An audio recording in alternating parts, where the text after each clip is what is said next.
मेरे सभी भाइयों को मेरा सादर प्रणाम। मैं शुभेक्षु मिश्रा फिर आप लोगों के बीच में एक नए वीडियो के साथ। और आज हम डिस्कशन करेंगे कि जब किसी कोर्ट में हम जाते हैं वहाँ पे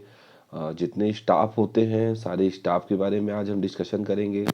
जज साहब के सहयोग में कौन कौन व्यक्ति उनके सहयोग में होता है इसके बारे में आज हम डिस्कशन करेंगे। तो आज हम आपको इसी बारे में बताना चाहेंगे कि एक कोर्ट में, चाहे वो लोअर कोर्ट हो चाहे वो सेशन कोर्ट हो, उसमें जितने स्टाफ होते हैं उनमें किसका क्या काम होता है, किसकी क्या रिस्पॉन्सिबिलिटी है, किस काम को कराने के लिए या किस काम के लिए हमारे वकील साहब किसके पास जाते हैं। और इसी को हम सबको सबके काम के बारे में बताएंगे जिससे आपका ज्ञान बढ़ेगा और आप कोर्ट में आएंगे तो आपको ये पता रहेगा कि हाँ कौन व्यक्ति है, किसका क्या काम है। तो आइए हम स्टार्ट करते हैं। और सबसे पहले तो जो कि जज साहब हैं, जिसको आप सभी लोग जाते होंगे तो आप ज़रूर पहचान जाते होंगे क्योंकि वो बीच में सबसे बड़ी कुर्सी में जो बैठे रहते हैं वो जज साहब होते हैं। और उनके साइड में आपको एक जगह जहां आपकी फाइलें रखी होती हैं वहां पे एक पेशकार साहब बैठते हैं जो कि पूरी फाइलों को, अब उसकी जित सारी डेटें क्या किस में कौन सी किस फाइल में कौन सी कार्रवाई हुई है, कौन सी फाइल किस स्टेज में है, वो सारी चीज़ की जानकारी पेशकार साहब वो करते हैं। जज साहब जो आदेश करते हैं पेशकार साहब उसी को ऑर्डर शीट में उसको ऑर्डर शीट मेंटेन करते हैं, और ताकि उसमें नेक्स्ट डेट को उनको ये पता रहे कि हाँ प्रीवियस डेट में इस पत्रावली में क्या हुआ था। और उनका सहयोग करने के लिए कोर्ट के रूम में एक सरकारी वकील होते हैं जो कि जज साहब को फाइल के बारे में पढ़ के पूरा अध्ययन करके उनको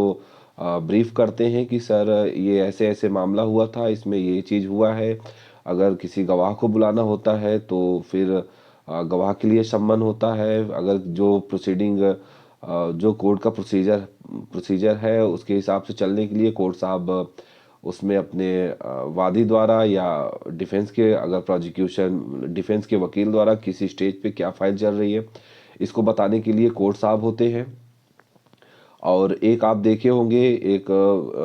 पुलिस वाले भी, एक पुलिस वाले बैठे रहते हैं जो कस्टडी होती है जहाँ पे किसी व्यक्ति को लाया जाता है तो उसी कस्टडी के अंदर कस्टडी में कर दिया जाता है। जो एक बैरिकेटिंग लगी रहती है लकड़ी की, अगर आप लोग कभी कोर्ट रूम में देखे होंगे तो उसको,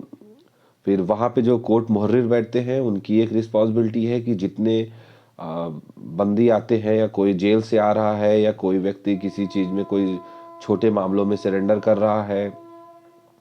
उन सब की देख रेख के लिए उनकी सारी रिस्पॉन्सिबिलिटी कोर्ट मुहर्रिर की होती है। कोर्ट मुहर्रिर के पास अपना खुद का एक रजिस्टर होता है जिसमें वो अपनी पूरी एंट्री करते हैं। कौन सी पत्रावली में किस थाने से संबंधित क्या चीज़ हमको भेजना है, क्या चीज़ हमको मंगवाना है, किस मुलजिम का रिमांड हुआ है। मतलब एक तरीके से आप ये समझ लीजिए कि जो थाने से संबंधित जितने काम हैं उसको करने के लिए कोर्ट मुहर्रिर होते हैं।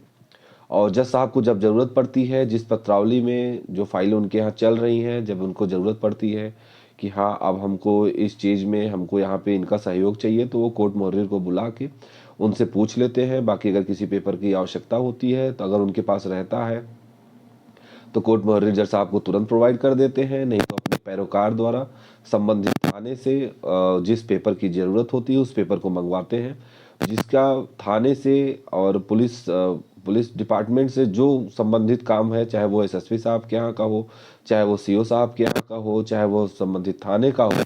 सारी प्रक्रिया को कोर्ट मुहर्रिर साहब करते हैं जिनकी पूरी रिस्पॉन्सिबिलिटी होती है, जो कोर्ट में अपना सहयोग करते हैं, जज साहब को हर फाइल में पूरी मदद करते हैं। उसके बाद आप का एक और लोग वहाँ बैठते होंगे, स्टोनो। स्टोनो का काम ये होता है कि जज साहब जो आदेश करवाते हैं स्टोनो टाइप करते हैं, स्टोनो टाइप करके जज साहब को देते हैं, फिर जज साहब उसमें अपना सिग्नेचर करके उसको पब्लिक करते हैं।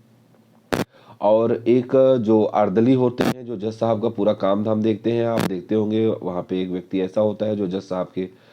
पास में ही आपको मिलेगा, या फाइल से संबंधित कोई पुकार लगानी हो या कोई सामान लेके आना हो, या जज साहब जब कोई ज़रूरत हो या स्टाफ में किसी को ज़रूरत होती है, कोर्ट में बैठे सभी व्यक्ति को जिसको जिसको ज़रूरत होती है तो वो अर्दली द्वारा उस काम को किया जाता है। बाकी आप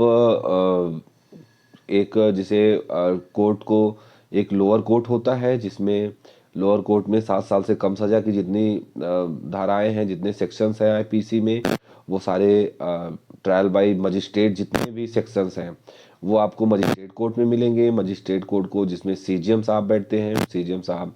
उन्हीं के अंडर में सारे एडिशनल सीजीएम उनके अंडर में रहते हैं। और सेशन कोर्ट में आपको जिला जज मिलेंगे, सेशन जज मिलेंगे, जिनके अंडर में जो जिला जज के अंडर में सारे एडिशनल सेशन जज मिलेंगे।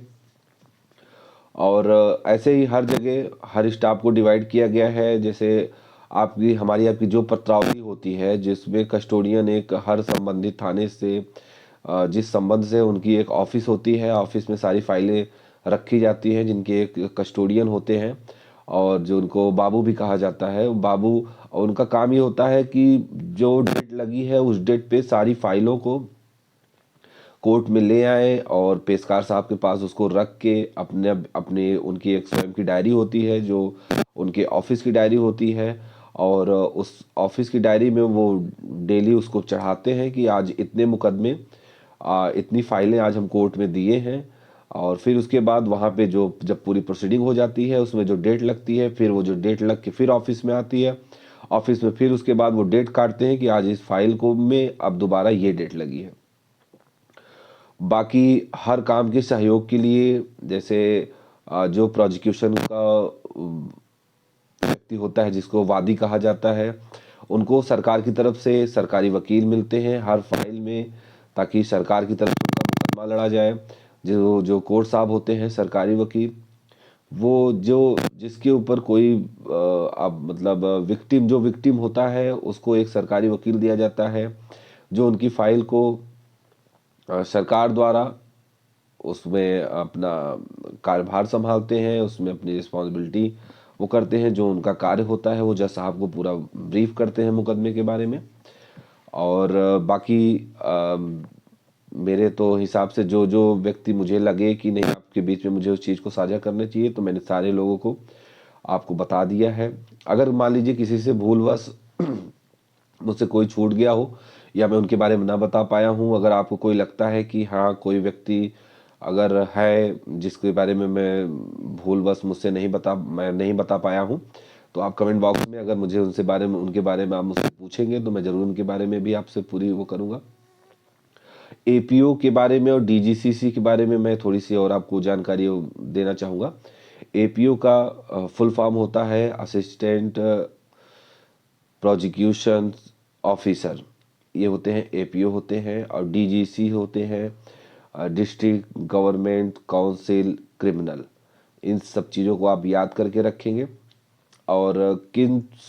व्यक्ति के साथ या कोर्ट के किस स्टाफ के साथ आपको क्या काम के लिए आपको करना है, अगर मेरी इस वीडियो से मुझे उम्मीद है कि आप लोगों ने आज कोर्ट के सारे स्टाफ के बारे में जान लिया है। और अगर किसी प्रकार से अगर आपको कोई परेशानी होती है तो ज़रूर आप कमेंट बॉक्स में लिख के और आप हमसे वो चीज़ पूछ सकते हैं, मैं उसको आपको बताने की पूरी कोशिश करूँगा। और इसी के साथ मैं अपने वाणी को विराम देता हूँ और आप लोगों से निवेदन करता हूँ कि मेरे चैनल को लाइक करिए, सब्सक्राइब करिए, कमेंट करिए, अगर अच्छा लगे तो उसको शेयर करिए और मेरा सहयोग करिए, ताकि मैं आप लोगों के बीच में एक लीगल वीडियोस आपके पास प्रस्तुत करता रहूं, आपको कोर्ट से संबंधित सारी जानकारी देता रहूं, जिसमें आपका भी लाभ होगा और मेरा ज्ञान बढ़ता रहेगा। मैं भी उसके बारे में जब तैयारी करूंगा तो मैं भी पढ़ूंगा, और जब पढ़ूंगा तो आप लोगों के बीच में अच्छे से उसको प्रेजेंट करने की कोशिश करूंगा। इसी के साथ मैं अपने सभी भाइयों को, मेरे अपने जितने बड़े भाई हैं, मेरे जितने समकक्षी हैं, मैं सभी को अपना सादर प्रणाम करता हूँ।